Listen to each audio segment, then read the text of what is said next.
നിങ്ങളുടെ favourite shows ഇനി ഒരിക്കലും മിസ്സാവില്ല. ഇപ്പോൾ C5 കാണും നിങ്ങളുടെ ഫേവറേറ്റ് ഷോസ് തികച്ചും സൗജന്യമായി. ഇനി മുതൽ ഇത് എന്റെ വീട്. ആ നാത്തും കേട്ടോ, അവൾ അവകാശം പറഞ്ഞു തുടങ്ങി.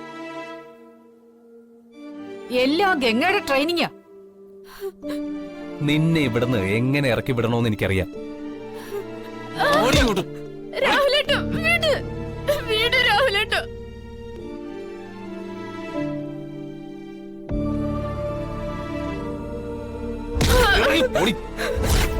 രാഹുലേട്ടോ പ്ലീസ്. നീ എന്താ എന്നെ കുറിച്ച് കരുതിയത്? എനിക്ക് നിന്നെ പേടിയാണെന്നോ? ഇന്നത്തെ കൊണ്ട് ഇവിടത്തെ നിന്റെ താമസം ഞാൻ അവസാനിപ്പിക്കും. വേണ്ട രാഹുലേട്ടോ, ഞാൻ രാഹുലേട്ടനെ വിട്ടു പോവില്ല. എന്നെ പറഞ്ഞു വിടരുത്. നിനക്ക് എന്റെ ഭാര്യയായിട്ട് ഇവിടെ കഴിയണമെങ്കിൽ എന്റെ അമ്മ ആവശ്യപ്പെട്ട പണവും സ്വർണവും തന്നേ പറ്റൂ. അല്ലെങ്കിൽ നിന്റെ സ്ഥാനം ഈ വീടിന്റെ പുറത്താ. രാഹുലേട്ടോ. രാജി,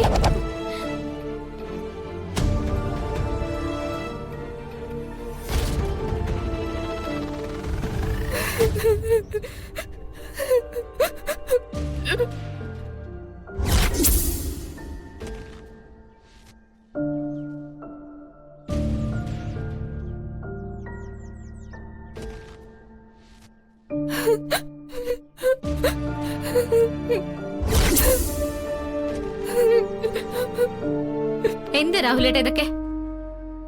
അത് നിന്നോട് പറയേണ്ട കാര്യം എനിക്കില്ല. അതെ, നീ നിന്റെ കാര്യം മാത്രം നോക്കിയാ മതി. നിങ്ങൾ എല്ലാരും കൂടി എന്തിനാ ഈ പാവത്തിന് ഇങ്ങനെ ഉപദ്രവിക്കുന്നത്?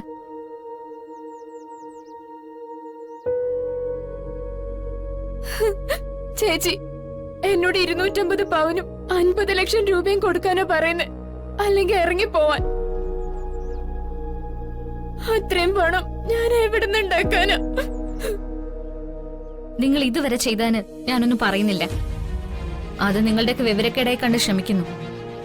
പക്ഷെ രാജയെ ഇപ്പൊ തന്നെ തിരിച്ചു വീട്ടിലേക്ക് കയറ്റണം. കണ്ടോ നാത്തൂനെ, ഈ അടുക്കളക്കാരുടെ അഹങ്കാരം കണ്ടോ? ഇത്രയ്ക്ക് ധൈര്യം ഉണ്ടെങ്കിൽ നാത്തൂനോട് എങ്ങനെ സംസാരിക്കും? അതെ, ഇവൾ ഒരുത്തി കാരണോ രാഹുലിന്റെ ലൈഫ് ഇങ്ങനെ ആയത്. ഗംഗേ, നീ വെറുതെ ഈ കാര്യത്തിൽ ഇടപെടണ്ട. ഇല്ല ആന്റി, എനിക്ക് ഇടപെട്ടേ മതിയാവൂ. നിങ്ങളൊക്കെ പറയുന്ന പോലെ രാജ ഈ വീട്ടിലേക്ക് വരാൻ കാരണക്കാരി ഞാൻ കൂടിയല്ലേ. അപ്പോ ഇവളെ സംരക്ഷിക്കേണ്ടത് എന്റെ കടമ കൂടിയാ. നീ നിന്റെ ജീവിതം ആദ്യം സംരക്ഷിക്കും, എന്നിട്ടും മതി എന്റെ കാര്യത്തിൽ ഇടപെടുന്നത്. രാജി എന്റെ ഭാര്യയാണെങ്കിൽ അവളെ എനിക്ക് ഇഷ്ടമുള്ളത് ഞാൻ ചെയ്യും. നടക്കില്ല രാഹുലേട്ടാ. നീയാണോ ഗംഗ ഇതൊക്കെ തീരുമാനിക്കുന്നത്? തൽക്കാലം അതെ. രാജിയെ നിങ്ങൾ ഇവിടെ ഇറക്കി വിട്ടാൽ സ്ത്രീധന പീഡനത്തിന്റെ പേരിൽ നിങ്ങൾ അവളെ ഉപദ്രവിക്കുന്നുവെന്ന് ഞാൻ മൊഴി കൊടുക്കും.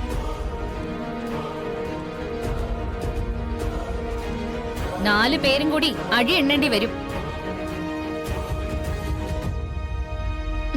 നീ എന്തു പറഞ്ഞടി? നടക്കാൻ പോകുന്ന സത്യം ആന്റി ഞാൻ പറഞ്ഞത്. കരയാനും തോൽക്കാനും നിന്നാ അതേ നടക്കൂ രാജി. കണ്ണു തുടച്ചിട്ട് നീ അകത്തേക്ക് വാ. ചേച്ചി, ഞാൻ വരാനല്ലേ പറഞ്ഞത്? വാ.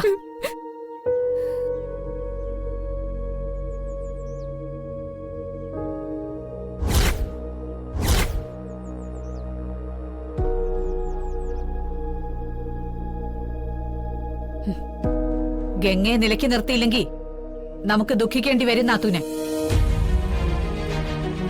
അതെ, ഇന്ന് രാജയുടെ മുമ്പില് ആന്റി അവളെ അപമാനിച്ചു. നാളെ എന്തൊക്കെ നടക്കുമെന്ന് കണ്ടറിയണം.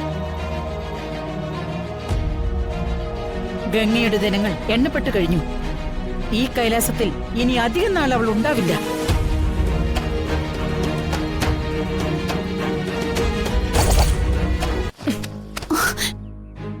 എന്താ അമ്മ ഇത്?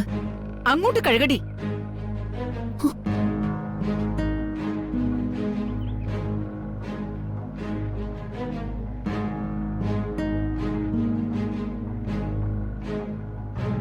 ഇതെല്ലാം സഹിച്ചാണ് ചേച്ചി പിടിച്ചു നിന്നതല്ലേ?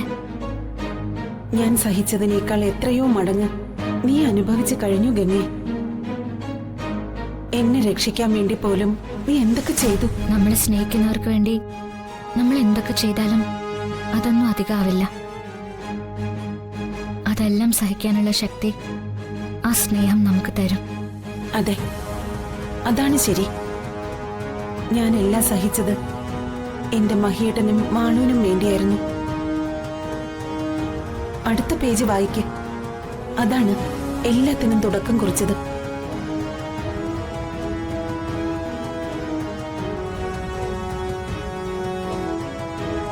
നാളെ മാളുവിന്റെ ബർത്ത്ഡേ ആണ്.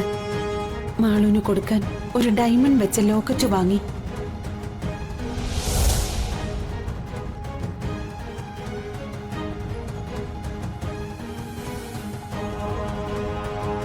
എന്താ ഇത്?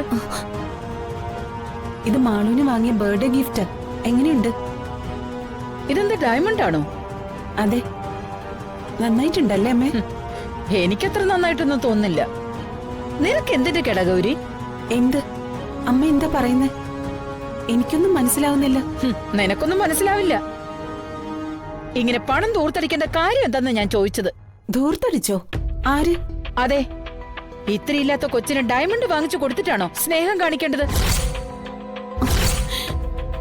ഇതൊക്കെ കാശിന്റെ അഹങ്കാരമാണ്. ആരെങ്കിലും നിനക്കെന്താ അല്ലേ?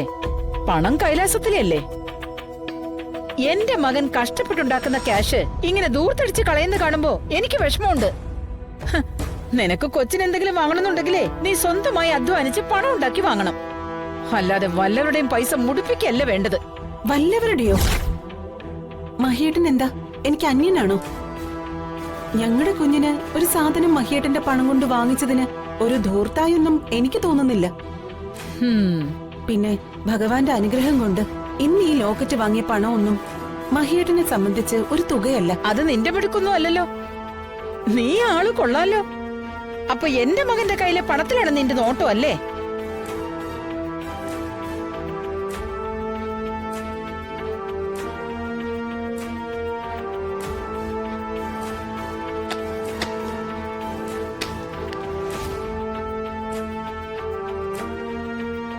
ദേ, ഞാൻ ക്ഷമിക്കാവുന്നതിന്റെ മാക്സിമം ക്ഷമിക്കുന്നുണ്ട്.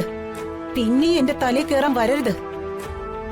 നിങ്ങൾ ഈ പറയുന്നതിനൊന്നും മറുപടി പറയാൻ അറിയാത്തോണ്ടോ ഇല്ലാത്തോണ്ടോ അല്ല ഞാൻ മിണ്ടാതിരിക്കുന്നത്. എങ്കിൽ നീ പറയടി, നിനക്ക് എന്താ പറയാനുള്ളതെന്ന് ഞാനൊന്ന് കേക്കട്ടെ. മഹിയേട്ടന്റെ പണത്തെ ഓർത്ത് ഇത്രയ്ക്ക് വേദനിക്കാൻ നിങ്ങൾ മഹിയേട്ടന്റെ സ്വന്തം അമ്മയൊന്നും അല്ലല്ലോ, രണ്ടാനമ്മയല്ലേ? എന്തു പറഞ്ഞടി? അപ്പോ ഇതാണ് നിന്റെ മനസ്സിലിരിപ്പല്ലേ? ഞാനൊന്നും മനസ്സിൽ വെച്ചിട്ടില്ല. അമ്മയായിട്ടാ ഇതിപ്പോ എന്നെ കൊണ്ട് പറയിപ്പിച്ചത്.